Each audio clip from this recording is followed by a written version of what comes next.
Just before the video, please leave a like and check if the subscribe button is grey. If it isn't, just tap or click on it, and if you think it already is, please just check anyway, as I would really appreciate it. Anyways, let's move on to the video. This video shout out goes to TaxMax123, who left a nice comment on my Easter song. Anyways, let's get straight into the video. Today, we will be reading Horrid Henry and Moody Margaret, which is part of the Horrid Henry book.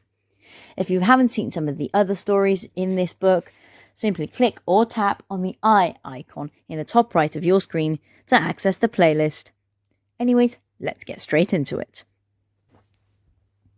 Horrid Henry and Moody Margaret.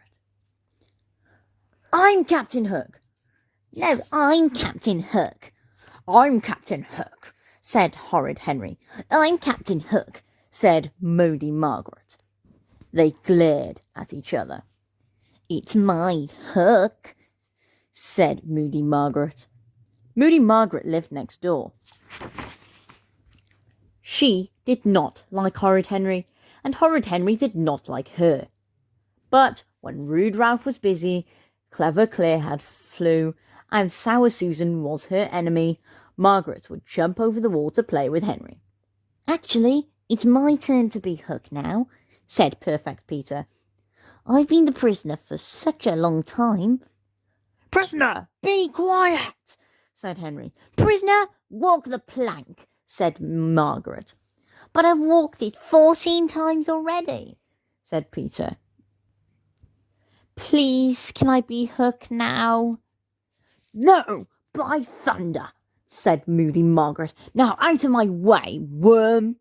And she swashbuckled across the deck, waving her hook and clutching her sword and dagger.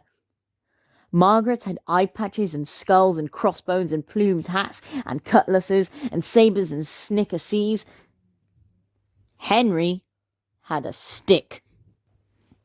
This was why Henry played with Margaret. But Henry had to do terrible things before playing with Margaret's sword.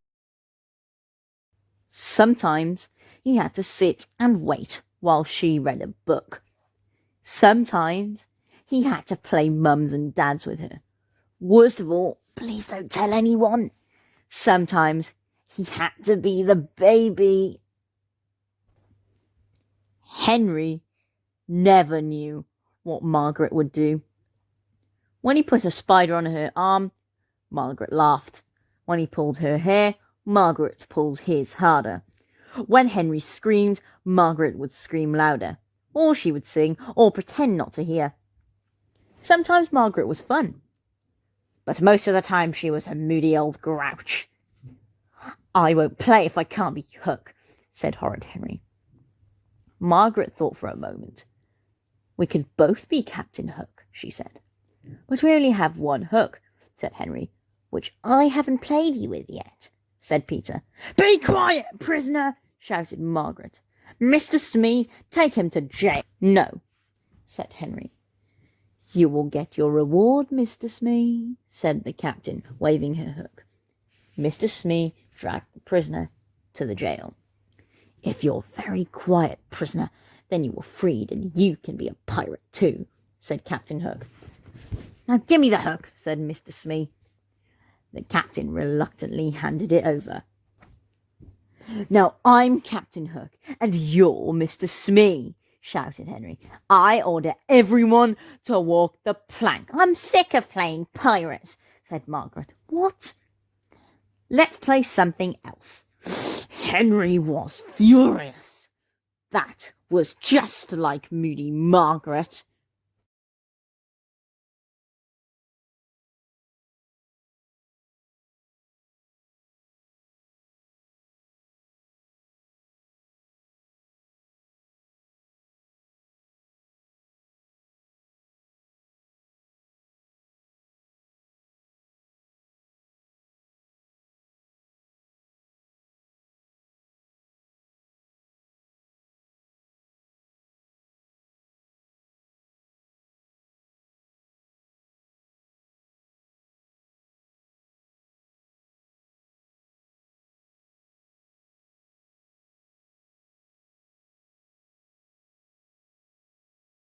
but he certainly wasn't going to share them with Margaret.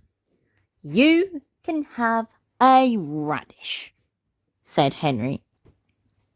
"What else?" said Margaret. "A carrot," said Henry. "What else?" said Margaret. "Glop," said Henry. "What's glop?" "Something special that only I can make," said Henry. "What's in it?" asked Margaret. "That's a secret," said Henry. "I bet it's yucky," said Margaret. "Of course it's yucky," said Henry. "I can make the yuckiest glop of all," said Margaret.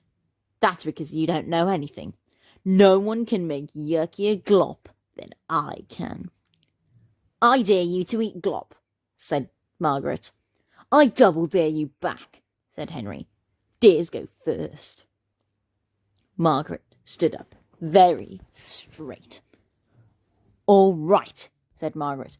"Glop starts with snails and worms." And she started poking under the bushes. "Got one!" she shouted, holding up a fat snail.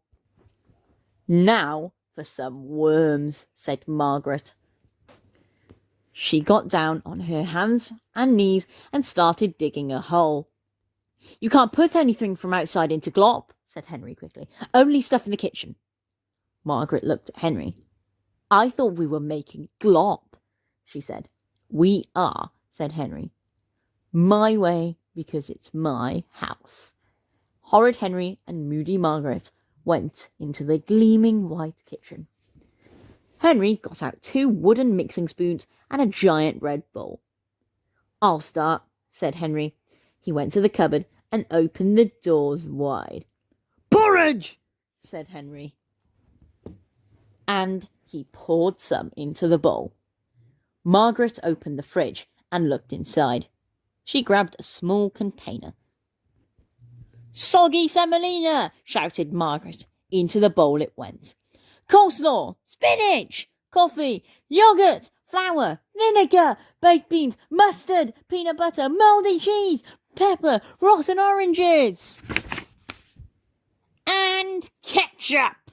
shouted Henry. He squirted in the ketchup until the bottle was empty. "Now mix!" Horrid Henry and Moody Margaret grabbed hold of both their spoons with both hands. Then they plunged the spoons into the glop and began to stir. It was hard, heavy work. Faster and faster, harder and harder they stirred. There was glop on the ceiling, there was glop on the floor, there was glop on the clock and glop on the door.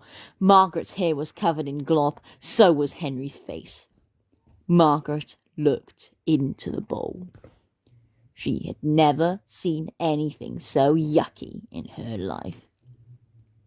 "It's ready," she said. Horrid Henry and Moody Margaret carried the glop to the table.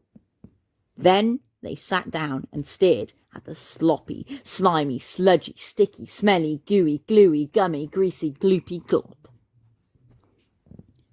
"Right," said Henry.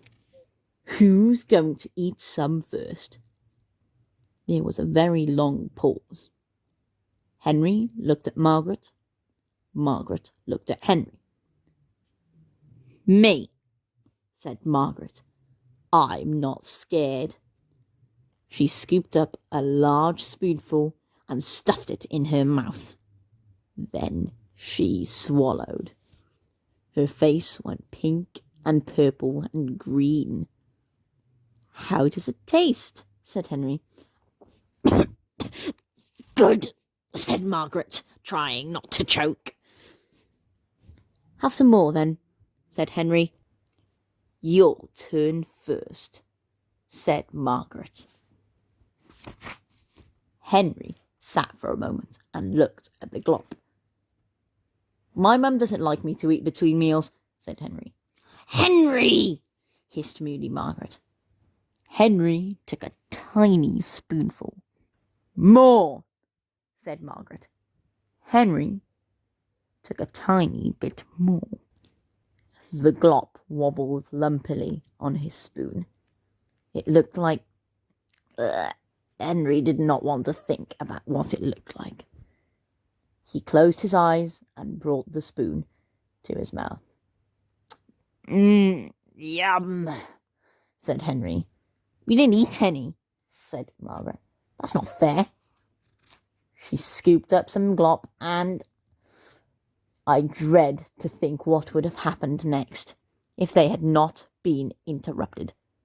Can I come out now? Called a small voice from outside. It's my turn to be Hook. Horrid Henry had forgotten all about Perfect Peter. Okay, shouted Henry.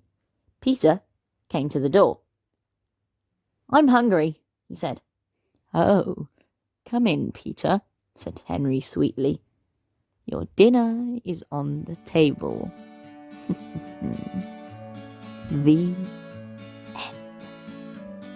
Okay, that's it for today. If you enjoyed today's video, please leave a like and subscribe. Bye!